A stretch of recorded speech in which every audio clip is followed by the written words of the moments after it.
Jadi hari ini kita akan melanjutkan kuliah online kita, dan sesuai janji aku minggu lalu kita akan langsung ngebahas tentang foundation. Untuk topik yang kedua, kita langsung mulai aja. Bentar, ini tuh apa sih? Sekarang begitu di studio baru kelihatan ini ada putih-putih. This is not food. Bukan belepotan makanan ya guys, jadi jangan ngeledek aku. Oke. Jadi topik pertama kita adalah mengenali jenis produk dari foundation tersendiri. Sebenarnya jenis foundation itu banyak banget di pasaran ya. Aku akan nyontek sedikit langsung dari Google. We have liquid foundation, cream foundation, cream to powder foundation, powder foundation, airbrush foundation, sama last but not least ada serum foundation. Yang akan aku bahas lebih detail di video ini adalah lebih ke arah cream foundation dan liquid foundation, karena kebanyakan itu yang sering kita pakai dan sering kita temuin di pasaran. Gampangnya untuk memahami, biasanya di foundation itu ada minyaknya yang mereka gunakan untuk melarutkan foundationnya, sehingga foundation itu lebih mudah untuk dipakai, lebih mudah untuk di blend dan sebagainya. Nah, jadi kalau kita ngebahas tentang cream foundation dan liquid foundation, the simplest thing I can explain adalah liquid foundation pada dasarnya sudah dikombin dengan minyak tersebut. Sedangkan kalau cream foundation umumnya dibuat ya dalam bentuk krim, otomatis kadar minyak yang dimasukkan ke dalamnya jauh lebih sedikit. Nah, dua komponen ini antara pigmen dan minyak adalah kunci utama kalian untuk memahami bagaimana caranya foundation itu bisa full coverage, bagaimana caranya foundation itu bisa bagus untuk orang yang oily atau yang dry skin. Oke guys, aku ganti dulu ke handphone supaya aku lebih enak aja ngomongnya ya. Oke, where were we? So, kalau kalian lagi nyari foundation, kalian harus mempertimbangkan dulu apakah kondisi kulit kalian itu kering, apakah kondisi kulit kalian itu berminyak, apakah banyak masalah yang perlu ditutupi atau tidak gitu ya. Jadi sama prinsipnya dengan skincare, nggak semua orang bisa dipakaikan skincare yang sama. Sama halnya dengan foundation, ada kadar minyak tertentu yang kalian harus perhatikan sebelum kalian memakaikan foundation di kulit orang lain ataupun di kulit kalian sendiri. Kalau kalian nggak keberatan untuk kayak menghabiskan waktu atau menghabiskan uang mencoba produknya satu persatu, it's okay, go ahead. Tapi kalau kalian udah punya banyak trial and error yang akhirnya menghasilkan kalian mempunyai koleksi foundation yang udah cukup, tapi kalian masih nggak menemukan foundation yang pas, aku akan saranin kalian untuk mixing foundation kalian sendiri. Jadi kalian bisa mengadjust konsistensi, coverage, atau tekstur, atau warna sesuai kemauan kalian berdasarkan koleksi foundation yang kalian udah punya. Mungkin kalian akan mendapatkan kayak satu atau dua masalah lagi, seperti shade-nya yang kurang pas, atau kayak masih kurang coverage, atau ternyata kalian kebanyakan koleksi foundation yang terlalu kental semua.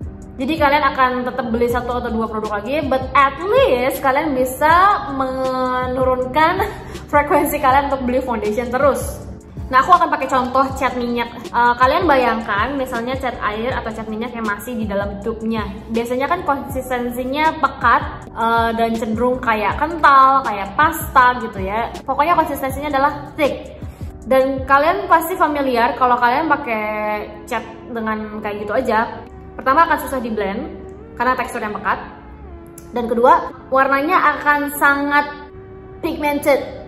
Jadi warnanya tuh bener-bener ketara banget. Itu yang aku rasakan dengan bedanya cream foundation dengan liquid foundation. Kalau kalian bekerja dengan cream foundation, itu anggap aja dengan konsistensi cat yang teksturnya masih dalam berupa pasta, agak lebih berat, tapi dia itu full coverage. Tingkat coverage yang biasanya tersedia dalam cream foundation itu biasanya memang lebih tebal dibandingkan liquid. Nah, jadi kalau di dunia makeup artist, aku lebih suka menyesuaikan konsistensi foundation aku dengan cara mencampurkan saja daripada membeli semua produk.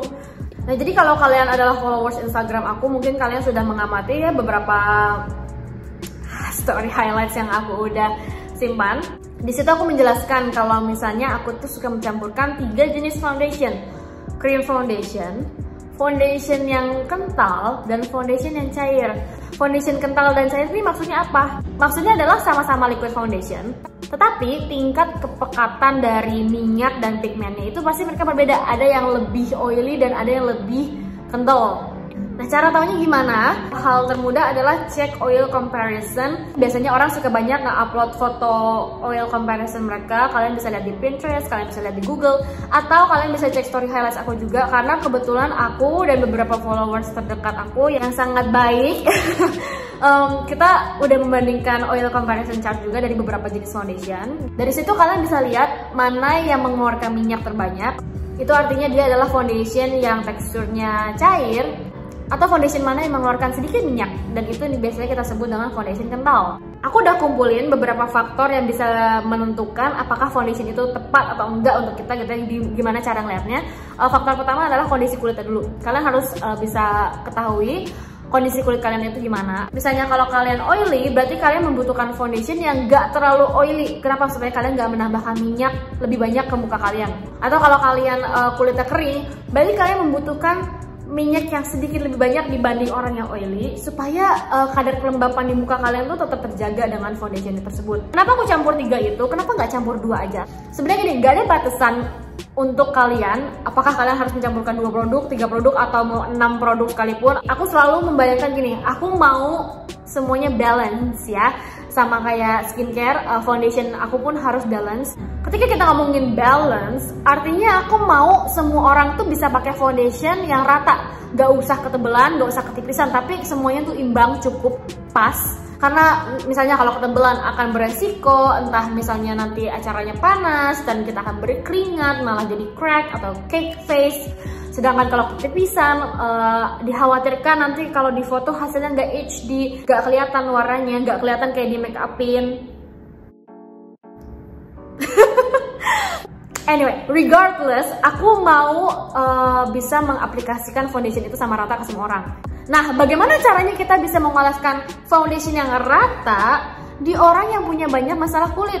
Karena kita tahu sendiri ya, kalau misalnya makeup artist berhadapan dengan klien, kita nggak akan bisa milih klien kita kulitnya yang bagus-bagus aja ya, yang bermasalah jangan dandan sama gue. Kita nggak bisa kayak gitu. Jadi kuncinya untuk membuat foundation itu bisa dipakaikan sedikit tapi bisa menutupi, yaitu caranya adalah dengan membuat foundation aku memiliki tingkat coverage yang full. Gimana caranya kita bikin foundationnya supaya jadi full coverage? Dengan cream foundation. Karena yang aku bilang, cream foundation itu biasanya pigmennya lebih banyak dibandingkan liquid foundation. Nah, cuman bagaimana kalian mengharapkan bisa mengaplikasikan foundation yang kering di wajah tanpa kelihatan kayak ketebelan? Nah, berarti kita harus encerkan dia. Kita cairkan juga dengan oil yang ada di foundation liquid. Jadi biasanya aku akan ambil foundation yang teksturnya yang banyak minyaknya untuk mengenceri foundation krim aku yang teksturnya masih kering. Kalian bisa coba dulu di kulit, kalian bisa lakukan trial and error. Apakah 2 kombinasi ini udah cukup di kulit kalian?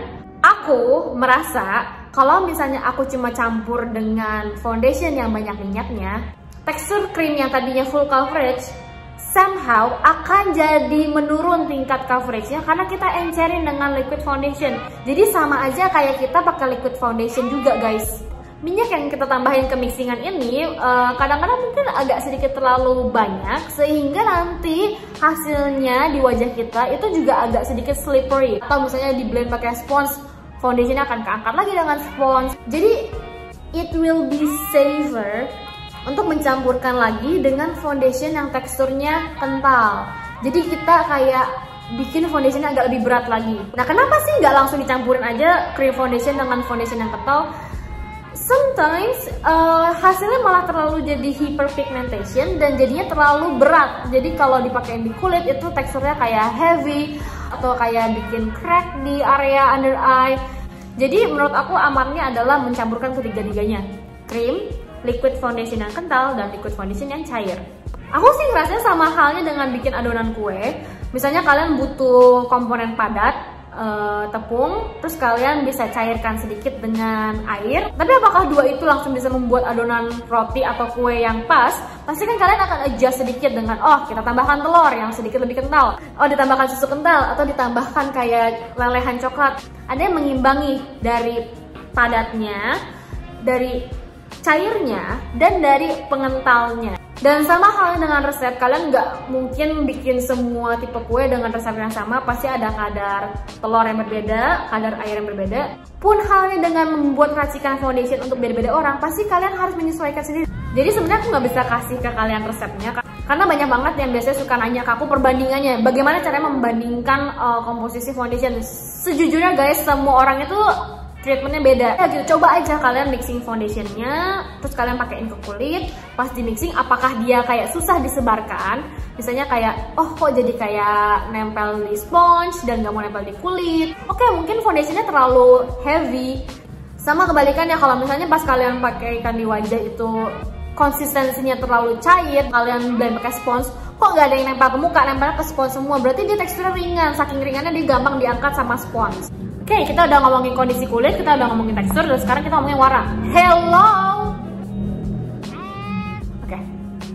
Nah, warna tuh paling banyak banget dipermasalahin, kayak warna foundation untuk orang yang hijab gimana, warna foundation yang aku harus pakai gimana ya kak, apakah aku harus nyamain ke tangan atau nyamain ke leher, blablabla. Jadi untuk orang-orang yang tidak menggunakan kerudung, aku sangat sarankan untuk menyamakan warna wajah kalian ke leher. Jadi at least kalau kalian di foto ini nggak akan kelihatan belang ya.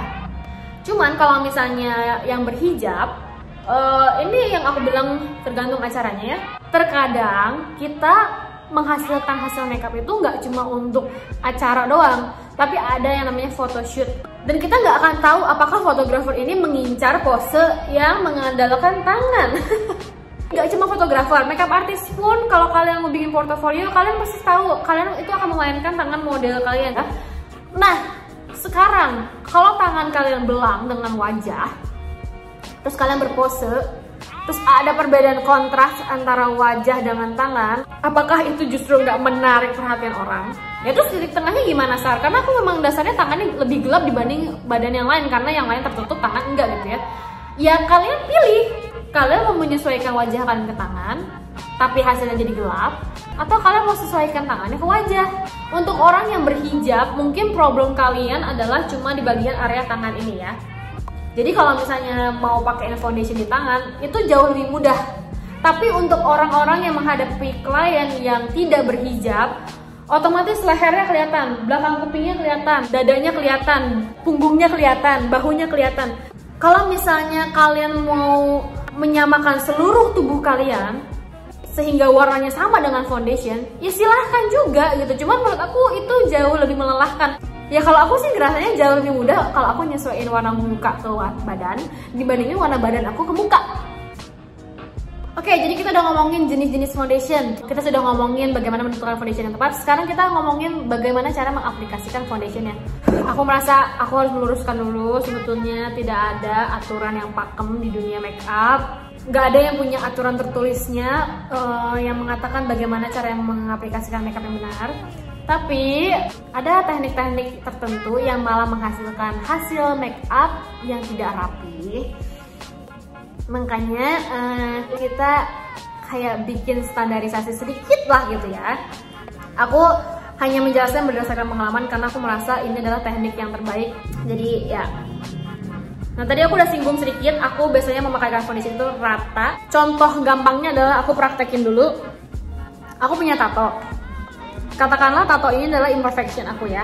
Misalnya aku pakai foundation di kulit yang gak ada tatonya, aku olesin gitu ya, kayak kita olesin tipis-tipis, terus aku blend. Oke, dia nggak berpengaruh banyak karena dasarnya kulit aku ya memang udah gak ada masalah. Tapi kalau misalnya ada masalah kulit, terus aku pakein foundationnya kayak asal oles aja, asal kayak nutupin, dia nggak terlalu berpengaruh dalam mengcover tatonya. Tapi kalau misalnya aku tutupin dengan rata, dengan ketebalan yang dibutuhkan, dengan teknik aplikasi yang benar, aku bisa ngetutupin tato aku dibanding asal ngeblend doang. Jadi aku selalu ngerasa kalau misalnya kalian mau menutupi imperfection kalian dengan baik, kunci yang pertama adalah kalian harus bisa mendistribusikan foundation itu dengan rata. Rata ya, artinya semua area tertutupi, artinya nggak ada area yang lebih tebal dibanding area yang lainnya atau lebih tipis dibanding area yang lainnya. Jadi aku sangat against teknik aplikasi foundation dimana kalian menggunakan dot ya, dotting untuk mendistribusikan foundationnya. Untuk daily makeup, untuk makeup yang nggak memerlukan ketahanan yang khusus, mungkin nggak apa-apa karena aku juga kalau misalnya buat hari-hari aku masih melakukan teknik seperti itu. Tapi untuk hasil make up yang diharapkan tahan lama, aku sarankan kalian distribusikan dulu dengan baik. Nah, gimana caranya kita mendistribusikan foundation itu dengan rata? Oke, jadi kalian pasti udah familiar dengan ini ya, ada brush dan ada spons. Brushnya pun ada macam-macam. Basically semua permukaannya agak lebar ini biasanya kita pakai untuk kayak stipple atau buffing. Ada Quas foundation yang teksturnya tipis kayak gini ya. Untuk sedikit membantu kontrol, aku sangat sarankan gunakan foundation dengan permukaan lebar dibandingkan permukaan tipis seperti ini. Ketika ngelihat alat ini, aku selalu ngerasa dia itu menggeser produk.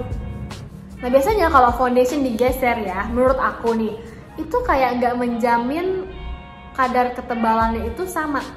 Ada satu area yang tebal, ada satu area yang tipis, ada satu area yang rata. Pun kalian mau ngelesin rata, mungkin ujung-ujungnya kalian akan menggunakan produk yang agak sedikit kebanyakan atau ketebalan. Karena kalian akan kayak mengulang-ulang proses pengolesan foundation ini. Now, buffing brush in the other hand, aku selalu menyamakan ini tuh prinsipnya sama dengan stempel ya. Kalau kalian lihat ya, cat itu biasanya dimasukin ke tinta. Nah, begitu udah dicelupin, dia tuh bisa nge-stempel beberapa kertas, gak cuma satu aja, dengan tingkat tinta yang sama banyaknya.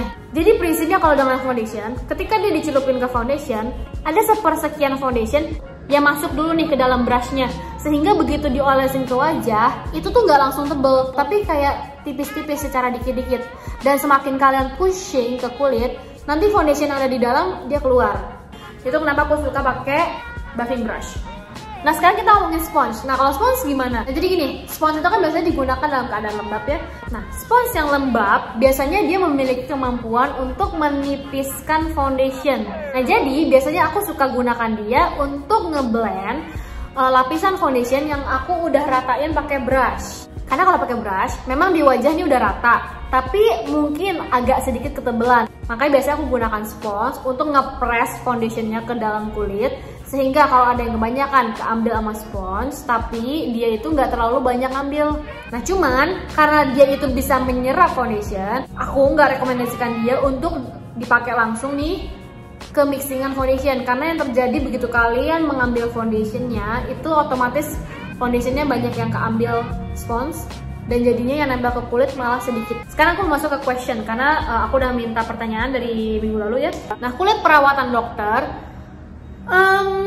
sebenarnya kalau kulit perawatan dokter itu ada beberapa masalah yang kita bisa temuin ya. Biasanya dua kemungkinan yang terjadi ya, itu adalah antara kulitnya masih mengelupas atau justru kulitnya terlalu licin.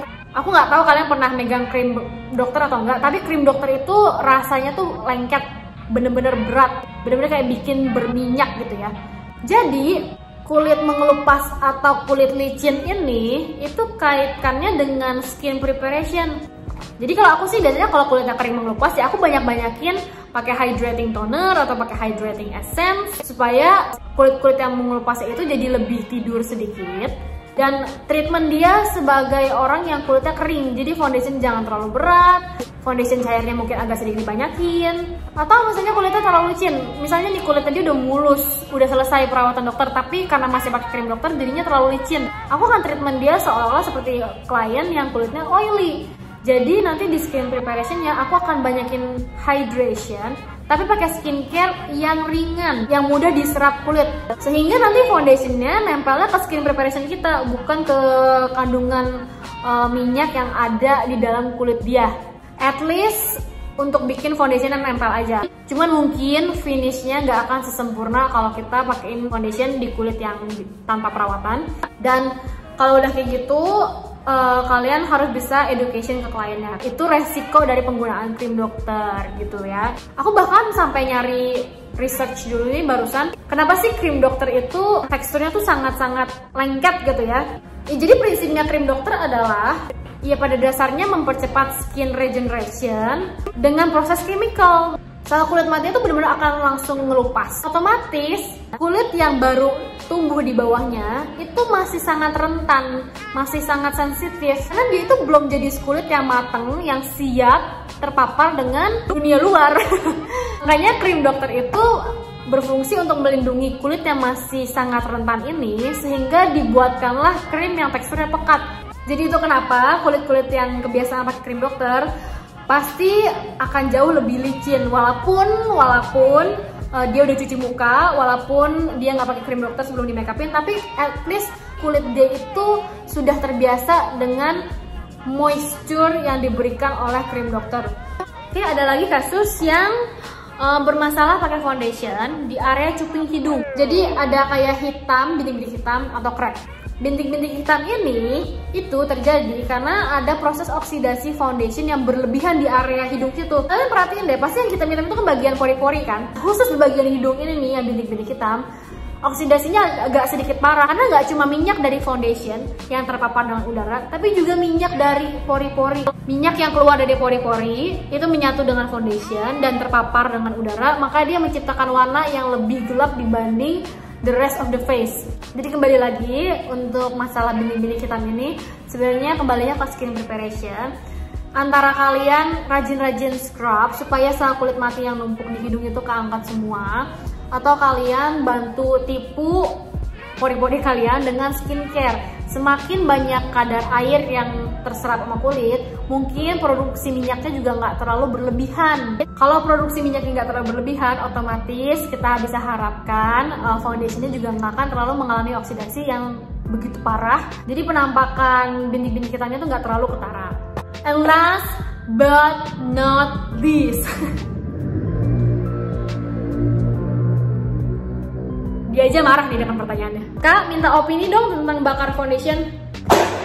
I can't believe betapa banyaknya pertanyaan ini yang suka muncul. Mungkin gak banyak, tapi suka konsisten muncul terus setiap aku mengeluarkan topik bahasan seputar foundation. Like, oh my god guys, kalian tau gak sih kenapa aku gak mau ngejawab ini? Karena kalian tuh ngerjain aku.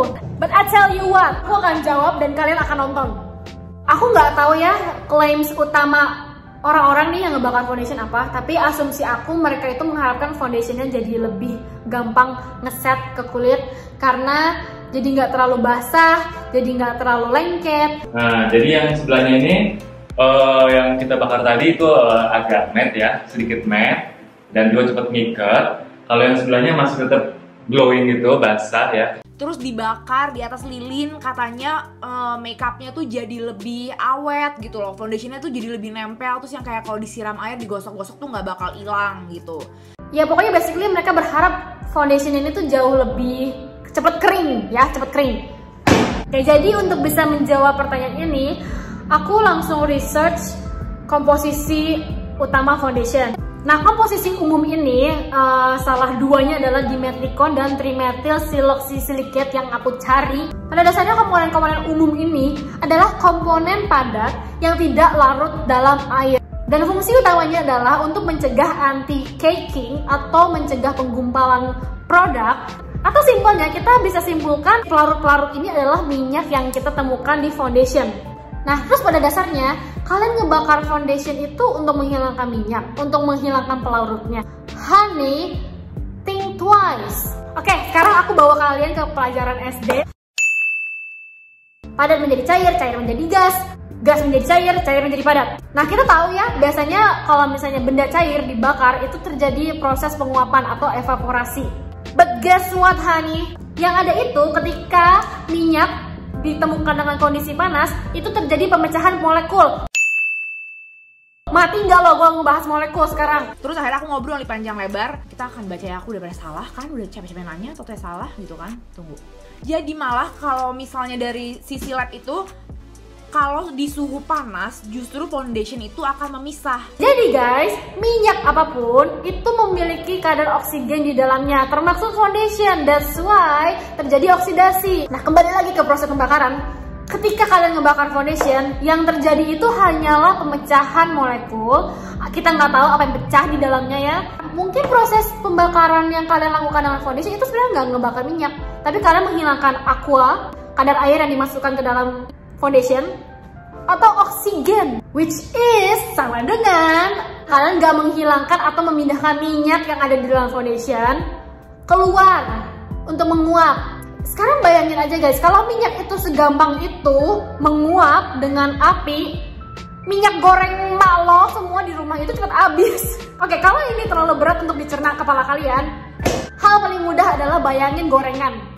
Bayangin tempe goreng, bayangin tahu goreng, bayangin pisang goreng, any kind of gorengan. Apa yang terjadi ketika kalian angkat gorengan itu dari wajan yang masih panas? Kalian tiriskan sedemikian rupa, semua akses oil udah turun, dan kalian ngeliat, oke, mungkin dalam keadaan panas, minyaknya seolah-olah kayak kering, nggak ada minyak. Tapi coba gorengan itu kalian diamkan di ruangan terbuka, apa yang terjadi? Minyaknya keluar lagi guys. Apa hubungannya dengan foundation yang dibakar? Sama, foundation yang dibakar mungkin seolah-olah di mata kalian itu agak sedikit mengering, agak sedikit gampang ngeset ke kulit. Tapi minyaknya tetap ada, minyaknya tuh tetap kalian taruh di muka, sehingga dalam 2 atau 3 jam ketika kalian udah panas-panasan, ketika kalian sudah berminyak, foundation kalian akan tetap berminyak. Logis kan? Masuk akal kan? See, this is why being a makeup artist is so hard, you guys. Gak cuma kalian dituntut untuk bisa menghasilkan hasil makeup yang rapi, tapi kalian juga dituntut untuk mengerti basic business economy mengenai untung dan rugi, harga modal dan harga jual. Kalian juga dituntut harus bisa mengerti komposisi komponen makeup produk kalian supaya kalian gak salah menggunakan kosmetik. Kalian dituntut untuk bisa bersosialisasi dengan banyak orang baru. Oh my god, jiwa introvert aku menggelegar. Dan kita juga dituntut untuk bisa memahami algoritma Instagram, karena guess what, tanpa Instagram kita gak bisa dagang guys. Anyway, kalau kalian gak ngerti itu adalah jokes, okay, that's it guys. I hope you guys enjoy today's online course. I'll see you guys in my next one. Goodbye.